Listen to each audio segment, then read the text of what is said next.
Hello Capricorns, thank you so much for watching. This is your forecast for August, so let's go ahead and get into it. You can check your Sun, Moon, Rising, Venus, and Jupiter signs. I knew this card was going to come up. We just had a full moon in Capricorn and a partial lunar eclipse. This card says the end of a tough cycle approaches full moon in Capricorn. And I think this just means that it's time to stop fearing the worst. Find balance between your personal and private lives. There's some other guidance here. It says, admit if you've had an overly hard-headed or if you have been overly hard-headed or hard-nosed. Any professional project may be ending now.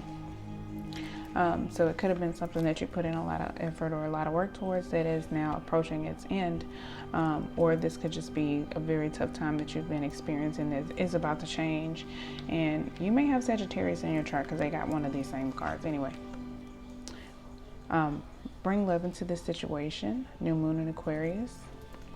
I'll read that one. We also have full moon in Scorpio and full moon in Libra. So you're full of a lot of energy that is ready to be released, which is this is the perfect time to do so during the waning phases of the moon. As the moon depletes and decreases in size, we can deplete our lives of extra things that are just taking up space in our energy field. So let's look at new moon in Aquarius.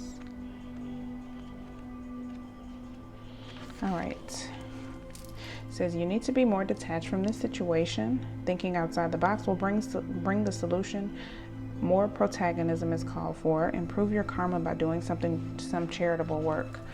Okay, so and it will also raise your vibration and just uplift your spirits. And we have full moon in Scorpio. All right. Could be the end of an argument. It says also grudges are toxic. Let something go. Doesn't have to be a grudge. It could just be old energy or emotional baggage. You're right to have your suspicions. The time is it's time to move from living fearfully to living joyfully. And I think that is definitely prominent with the full moon in Capricorn and the full moon in Scorpio cards. I think there may be some fear, especially with the other cards here too. Then we have full moon in Libra. A win-win outcome is forecast. See the other person through the eyes of love. It will change your perspective. It's time for you to make a firm decision. Time for you to focus on yourself for a little while or for a while. Look after yourself, but avoid vanity. Now is the perfect time for a makeover. So this is just definitely a need for some self-care, some healing.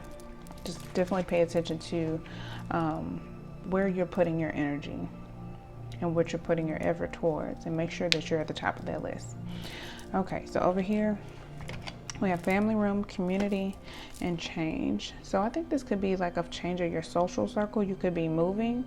You could be this could be someone in your family, close friends, relatives, or someone, but it could also just represent you needing to either watch your back or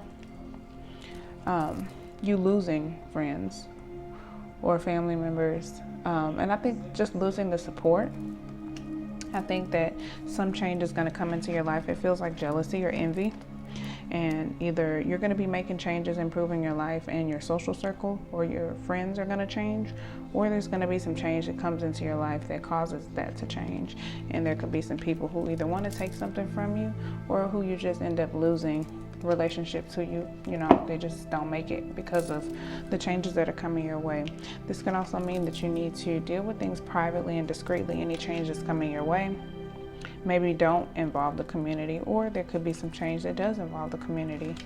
Either way, it involves either friends, relatives, family, people around you or in your social circle. So there is definitely a need to deal with things discreetly and kind of watch your back, watch who you have around you and around your things.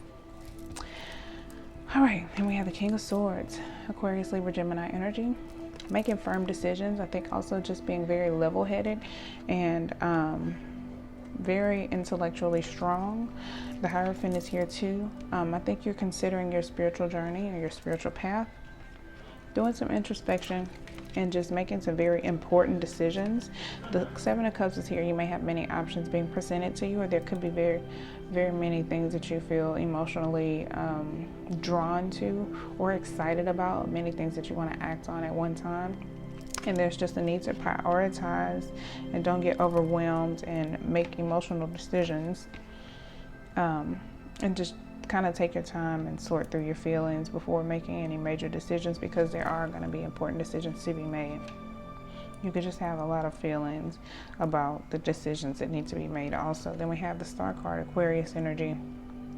This could be a very healing period for you, and I think as you start to release a lot of the energies that you've been holding on to, it definitely will be therapeutic and healing. You could also be receiving a lot of attention for being creative or being artistic, whatever it is that you're good at.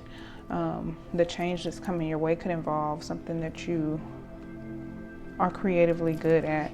You could be receiving a lot of attention, or like I said, just being very creative.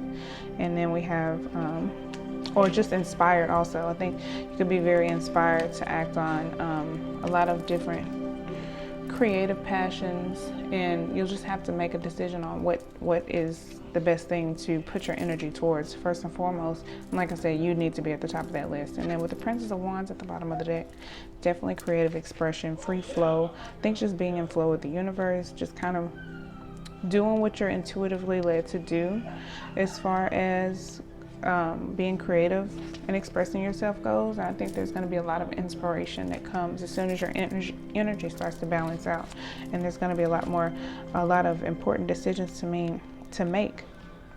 With the Hierophant here, that is Taurus energy, but I think this does represent, because it can represent institution and tradition, and like rituals. You could be making some very important decisions or instilling some very strict guidelines for your own life, like weekly rituals. You could be making the decision to meditate more often, or making the decision to go to church, or something very important like that, dealing with your spirituality and your peace, but also self-care. Very important and responsible decisions being made for yourself.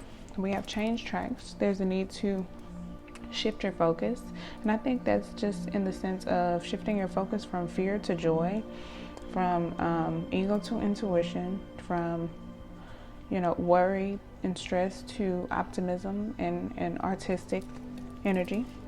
Shine your light.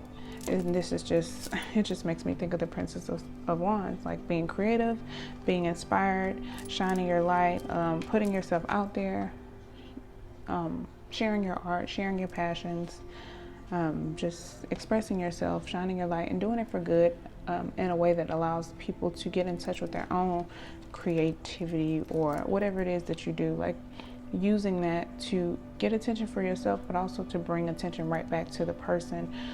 So it's a very selfless way of getting attention, ultimately. Address your addictions anywhere where you're giving time, energy, or effort to things that are not fulfilling you, such as maybe fears, any codependencies that you may have. Also, express your joy. Just express your joy for life, for the things that you're passionate about, for the things that you enjoy doing.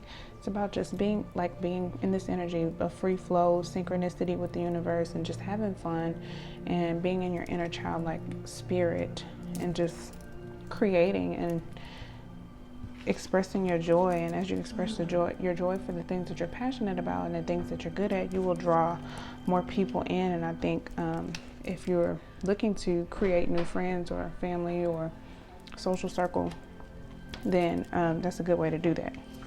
Keep your commitments. It's just about following through to anything that you gave your word for, or even if it deals with this community or family members or friends, it's changing. If you said you were going to do something, to do it, or just keep to your word, hold to your word.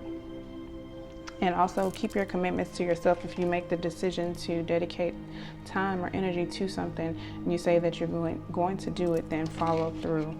Make sure you keep your commitments to yourself. And then refine your attention at the bottom. Make sure you're not giving into any illusions or distractions, and make sure you are prioritizing self-care and your creativity and your arts and your self-expression. And again, self-care, self-care, self-care. So that's your reading. I'm running out of time. So thank you for watching. Connect with me by looking at the information below, and peace, love, and light. Bye.